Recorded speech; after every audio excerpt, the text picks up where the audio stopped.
আসসালামু আলাইকুম প্রিয় দর্শক, অন্নমঞ্চের আলাপ চাইতে আপনাদের সকলকে আমন্ত্রণ জানাই। এতদিনে নিশ্চিত হওয়া গেল যে শেখ হাসিনা বাংলাদেশের প্রধানমন্ত্রী তিনি কোনো পদত্যাগ পত্রই পেশ করেননি, মানে লেখেননি উনি পদত্যাগ পত্র। তার কারণ হিসেবে এই যে ইন্টারন্যাশনাল কোর্ট অফ জাস্টিসে তার যে মামলাটা লিস্টিং হয়েছে, লিস্টিং হওয়ার আগের খবরটা আপনাদের আমি দিয়েছিলাম, গতকালকে লিস্টিং হয়েছে। লিস্টিং হওয়ার পর এই খবরটা পেয়ে আমি হরিশ সালভেকে ফোন করেছিলাম যে প্লিডিং এ কি লেখা আছে। তিনি আমায় নিশ্চিত করেছেন যে প্লিডিং এ এটাই লেখা আছে যে তিনি বলেছেন তিনি পদত্যাগপত্র লেখার বা জাতির উদ্দেশ্যে ভাষণ দেওয়ার কোনো সময় পাননি, তাকে কোনো সময়ই দেওয়া হয় না। ফলে তার নামে যে সমস্ত উড়ো কথাগুলো উড়ে বেড়াচ্ছে যে তিনি পদত্যাগপত্র লিখে দিয়েছেন, সেটা হারিয়ে গেছে। তারপরে তিনি পদত্যাগপত্র 3 পাতার লিখেছেন না 2 পাতার লিখেছেন, সে নিয়েও বিতর্ক তৈরি হয়েছে।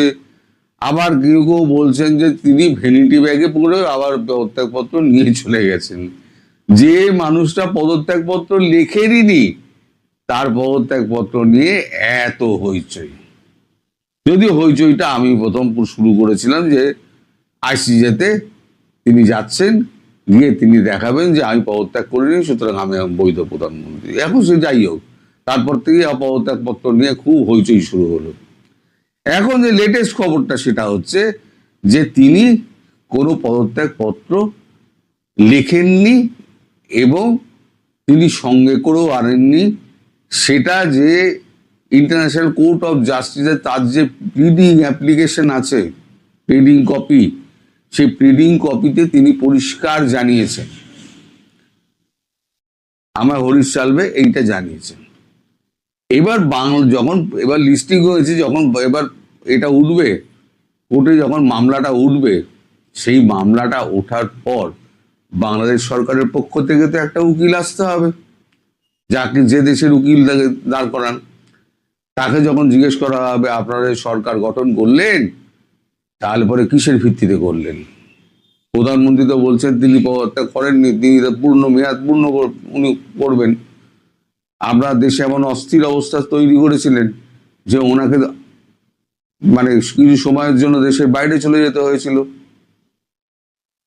তার মানে উনি বৈধ প্রধানমন্ত্রী, তাহলে করে উত্তর দিতে পারবে না। এবার তখন ইন্টারন্যাশনাল কোর্ট অফ জাস্টিস একটা রায় লিখবেন, যিনি তিনি পূর্ণ সময়ের পর্যন্ত, তার মেয়াদ সম্পূর্ণ হওয়া পর্যন্ত তিনি বৈধ প্রধানমন্ত্রী হিসেবেই দেশ শাসন করবেন এবং তার আগে, তার মধ্যবর্তী অবস্থায় তিনি চলে আসার পরে যে সমস্ত সরকার গঠন হয়েছে সব অবৈধ। তাদের করা চুক্তি, তাদের করা সমস্ত আদেশ, সেগুলো সব অবৈধ। এই যে লেখাটা, যে কপিটা হবে, রায়ের কপিটা, সেটা যাবে ইউনাইটেড নেশন সিকিউরিটি কাউন্সিলে।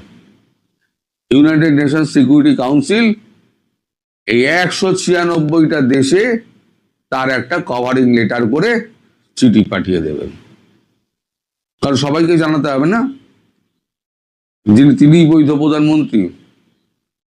তা আমি বলেছিলাম 2 মাস, কিন্তু এখন যে অবস্থা দেখছি 2 মাসও লাগবে না।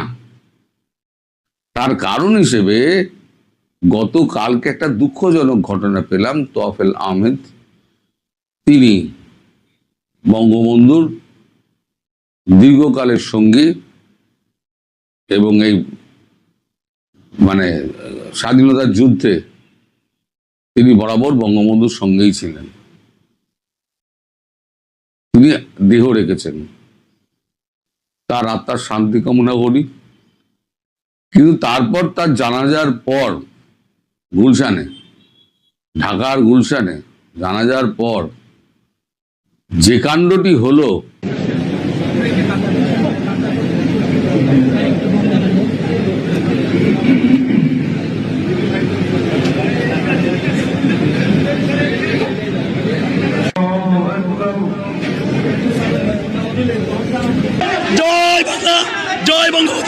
শেখ হাসিনা আসবে, বাংলাদেশ আসবে। জয় বাংলা, জয় বঙ্গবন্ধু। শেখ হাসিনা, শেখ হাসিনা, শেখ হাসিনার ভয় নাই, রাজপথ ছাড়ি নাই। শেখ হাসিনা। জয় বাংলা। দর্শক দেখতে পাচ্ছেন এই মুহূর্তে জয় বাংলা স্লোগান দিচ্ছেন ধানমন্ডিতে। দর্শক যেমনটি দেখতে পাচ্ছেন তোফায়েল আহমেদের যে জানাজা, ঠিক সেই জানাজায় জয় বাংলার যে স্লোগান সেটি কিন্তু দিচ্ছেন। আমি যদি বলি বর্ষিয়ান রাজনীতিবিদ আওয়ামী লীগের, তার জানাজায় কিন্তু ইতিমধ্যে জয় বাংলা স্লোগান দিচ্ছেন নেতৃবৃন্দ। এই যে দেখছেন না যে এই যে মিছিল, এগুলো কিন্তু বহরে আরো বাড়বে। এটা হচ্ছে ওই হাম গুটি বসন্তের মতো, ছোঁয়াচে রোগ। এ নাবছে আমি নাববো না কেন, ও নাবছে আমি নাববো না কেন, এই করতে করতে দেখবেন মিছিলের বহর বাড়বে। আর সারা ঢাকা জুড়ে যখন এই মিছিলটা হবে, তখন এই যে বললাম, না দেশের সরকার, না পুলিশ, না সেনাবাহিনী কেউ সামলাতে পারবে না। আমি একটা কথা আপনাদের বলেছিলাম যে আমি বিশ্লেষণ করে আমি একটা কথা আমাদের রাজ্যের কথা বলেছিলাম যে আমাদের রাজ্যের যে শাসক দল ঢাকি সহ বিসর্জন হয়ে যাবে। ঢাকি সহই কিন্তু বিসর্জন হয়ে গিয়েছে। আমি বলেছিলাম যে এই তৃণমূল থাকবে না, কলা গাছ তৃণমূল হবে, তৃণমূল হবে, ওই বটগাছ তৃণমূল হবে, একটা তৃণমূলের সংগঠন ভাঙবে। তৃণমূল ভাঙন শুরু হয়ে গেছে। আমি বলেছিলাম ভাইপো জেলে যাবে, 15 দিনের মধ্যে অপেক্ষা করুন, আপনি জেলে যাবেন ভাইপো, তার পিছু পিছু পিসিমাও যাবেন, মানে আমাদের প্রাক্তন মুখ্যমন্ত্রী। তার বিরুদ্ধে বিস্তর অভিযোগ, ভাইপোর বিরুদ্ধে বিস্তর অভিযোগ। আমি যা বলি না, খুব ভেবেচিন্তে বলি, হয়তো তাৎক্ষণিকভাবে আপনারা অনুভব করতে পারেন, আরে বললো মানুষটা, হলো না তো, আপনারা ভাবলেন বাজে কথা। কিন্তু এটা স্মরণ করে রাখবেন, এই যে আজকে বললাম যে সব কটা পালাবে, লিখে রেখে দিন, সব কটা পালাবে। আর এই গুটি বসন্ত হামের মতো সারা জেলা উপজেলায় যখন ছড়িয়ে পড়বে এই এটা মানে সংক্রমণটা, তখন কারোর বাবার সাধ্য নেই তাকে আটকে রাখা। তাই আমার মনে হচ্ছে যে ওই রায়, শুনানি রায়, তারপর ইউনাইটেড নেশন সিকিউরিটি কাউন্সিলে যাওয়া, 196টা দেশে চিঠি পাঠানো, অতদিন অপেক্ষা করতে হবে না দাদা। আমার মনে হচ্ছে বাংলাদেশের আওয়ামী লীগ পথে নেমে পড়েছে খুব তাড়াতাড়ি। শেখ হাসিনা উনি যখন বলেছেন, দেখুন কে কোন নেতা কি বললো না বললো আমি আমল দিই না, আসল নেত্রী কি বলেছেন। নেত্রী বলেছেন আমি মাথা উঁচু করে আমি দেশে ফিরবো, যে কোনো কনসিকুয়েন্স ভোগার জন্য আমি প্রস্তুত। তার মধ্যে যদি ঘোষিত হয়ে যায় তিনি বৈধ প্রধানমন্ত্রী এবং তিনি পুরো কার্যকাল উনি সামলাবেন, তাহলে পরে কার কি, মধ্যবর্তী নির্বাচন সে সমস্ত গোল্লায় গেল। এই আমেরিকার সঙ্গে চুক্তি, অমুককে জেল থেকে ছেড়ে দেওয়া, এদের সমস্ত মাফ করে দেওয়া, এই যত শয়তানগুলো আছে তাদেরকে সমস্ত মাফ করে দেওয়া, এগুলো বিল ফিলগুলো সব জলাঞ্জলি যাবে, আর প্রত্যেক কটা জেলে যাবে। ইউনূস ফিরবে কি ফিরবে না আমি জানি না। ইউনূস অত্যন্ত ধুরন্ধর, সে হয়তো বাইরে বসে জল মাপছে, সেও খবর রাখছে। সে ফ্রান্সে বসে আছে, নেদারল্যান্ডের হেগে কি হচ্ছে সে খবর রাখে না, সে ঠিক খবর রাখে। সেও জল মাপছে, জল মেপে হয়তো আসবে, এসে আবার পুট করে কেটে পড়বে। সে থাকবে না, কারণ থাকলে তাকে ফাঁসির দড়িতে ঝুলতেই হবে। যে আপনার নেত্রী যখন বলেছেন ফিরবেন, তিনি ফিরবেনই, এবং সেটা আমি 2 মাস অনেক বেশি হয়তো বলে ফেলেছি, কিন্তু 2 মাসটাতেই আমি স্টিক করছি। এর মধ্যেই উনি ফিরে আসবেন এবং সেদিনকে যে অবস্থা হবে আমি মানুষ চক্ষে দেখতে পাচ্ছি, মানুষ চক্ষে দেখতে পাচ্ছি আমি সেদিনকে কি অবস্থা হবে। এখনই যদি এই হয় তাহলে সেদিনকে কি হবে, যেদিনকে উনি ঘোষণা দেবেন যে আমি অমুক দিনকে ঢাকা এয়ারপোর্টে নামছি, সেদিন কি হবে। আর একটা কথা আমি বলেছিলাম যে আপনাদের বিমান এসে ওনাকে পৌঁছে দিয়ে গেছেন, আপনাদের সেনাবাহিনীর বিমানে কিন্তু ওনাকে নিয়ে যাবেন। এবার আপনারা অনেকে প্রশ্ন করবেন যে এই অবস্থার মধ্যে কি করে উনি ফিরবেন, এত এত সমস্ত মৌলবাদী রয়েছে, সব ব্যবস্থা করে দেওয়া আছে। আমাদের এখানে লোকে যখন জিজ্ঞেস করে আরে এ কিউ করনা है, मुझे थोड़ा सोचना पड़ेगा, तो তখন বলা হয় तू चुपचाप काम करते जा, सोचने वाले दिल्ली में बैठे हैं। অর্থাৎ দিল্লিতে যারা বসে আছে না, তারা আপনার আমার থেকে অনেক বেশি চালাক, ধুরন্ধর, চালাক নয় ধুরন্ধর। একটা টিম কাজ করে, থিঙ্ক ট্যাঙ্ক, 400-500 লোকের একটা থিঙ্ক ট্যাঙ্ক কাজ করে, সমস্ত রিপোর্ট আসে।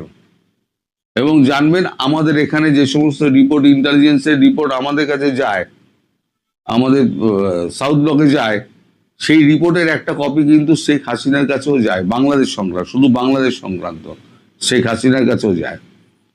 ফলে বাংলাদেশের কোথায় কি হচ্ছে, কে কি করছে না করছে, সব রিপোর্ট যেমন ভারতবর্ষ জানে, তেমন প্রধানমন্ত্রী শেখ হাসিনাও জানেন। ফলে উনি যা বলেছেন ভেবে চিন্তেই বলেছেন,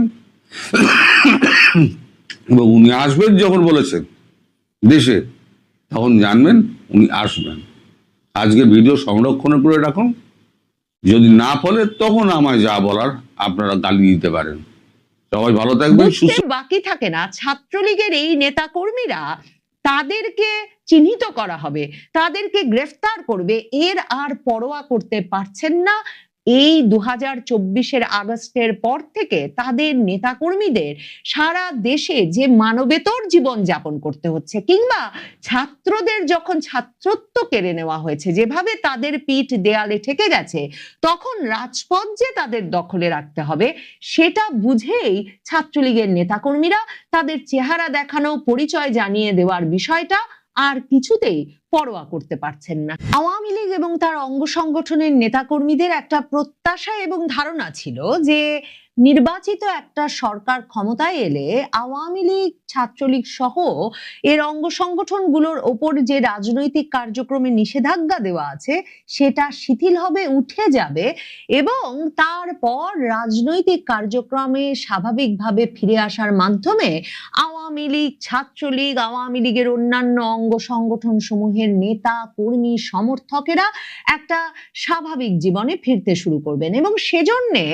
মনে করে দেখেন যে 2025 সালে আওয়ামী লীগ, ছাত্রলীগ সারা বাংলাদেশে রাজপথে, দিনে দুপুরে, ঢাকা শহরের বাংলা মোটরে, ফার্ম গেটে, শ্যামলীতে, জনবহুল এলাকায় যেভাবে মিছিল করা শুরু করেছিল, এবং যেই জায়গা থেকে শঙ্কিত হয়ে আওয়ামী লীগ বিরোধী অনেক সংবাদ মাধ্যম এবং বিভিন্ন পক্ষ লেখালেখি শুরু করেছিল যে আওয়ামী লীগ লাখো লোকের মিছিল ঘটিয়ে ফেলতে চায় ঢাকা শহরের বুকে, এবং এরকম একটা সময়ে লাখো লোকের সমাবেশ শাহবাগে ঘটিয়ে নাকি শেখ হাসিনাকে আওয়ামী লীগ শাহবাগে এনে হাজির করবে, এমন সব তত্ত্ব দিচ্ছিল আমার দেশ সহ নানা রকম পত্রপত্রিকা। সেই সময়টার পরে আওয়ামী লীগ কিন্তু নভেম্বর ডিসেম্বর থেকে একটু তাদের এই রাজপথের উপস্থিতি স্তীমিত করে আনতে শুরু করে। নির্বাচনী তফসিল ঘোষিত হয়, একটা নির্বাচন হয়ে গেলে স্বাভাবিক প্রক্রিয়াতেই আওয়ামী লীগ রাজনীতিতে ফিরতে পারবে, আইনি নিষেধাজ্ঞা উঠে যাবে। এই সকল প্রত্যাশার মধ্যে আওয়ামী লীগ রাজপথে তার উপস্থিতি প্রদর্শনে একটা বিরতি দিয়েছিল বলা যেতে পারে।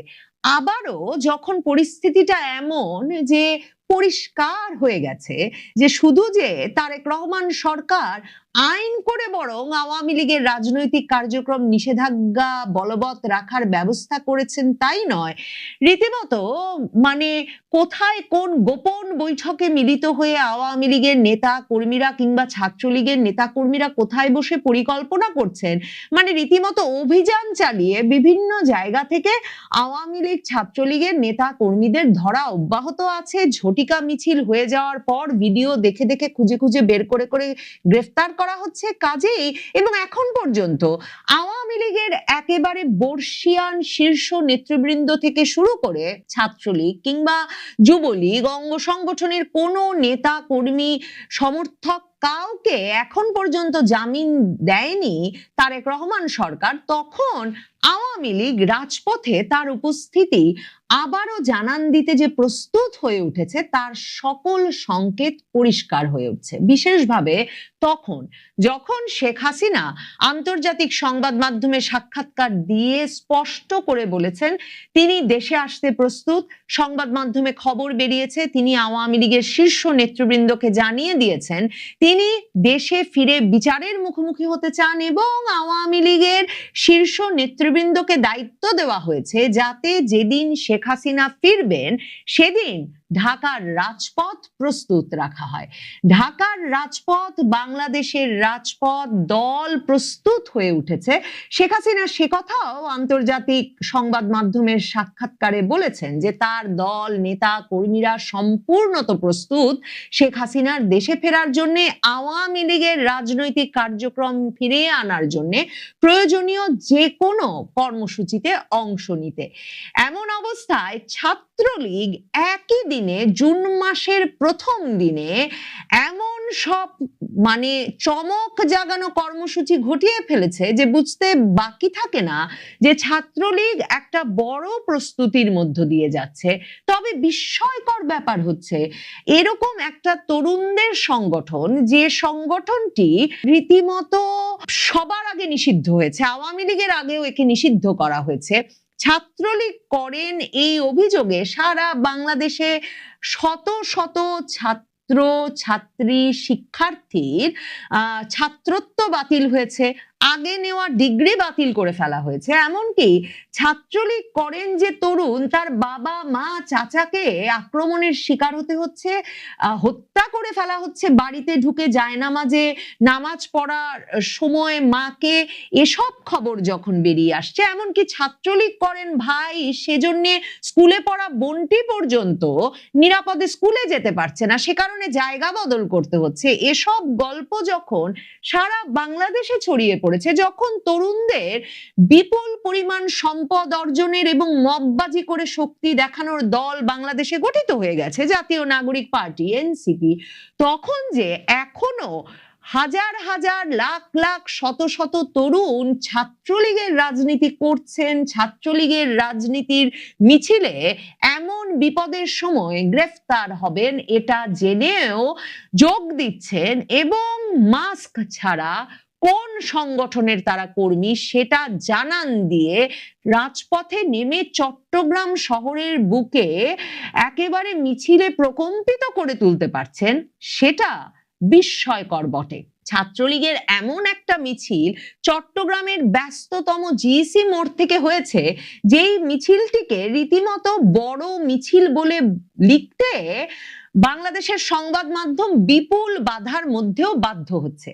প্রথম আলো শতাধিক ব্যক্তি যোগ দিয়েছিলেন, শতাধিক নেতাকর্মী নিয়ে নিষিদ্ধ ছাত্রলীগের ঝটিকা মিছিল, এটা শিরোনাম করে ওই বিরাট মিছিলের ছবি দিয়েছে এবং বলেছে যে প্রত্যক্ষদর্শীরা বলেছেন মিছিলে ছাত্রলীগের শতাধিক নেতাকর্মী উপস্থিত ছিলেন, তাদের হাতে থাকা ব্যানারে লেখা ছিল এমইএস কলেজ ছাত্রলীগ।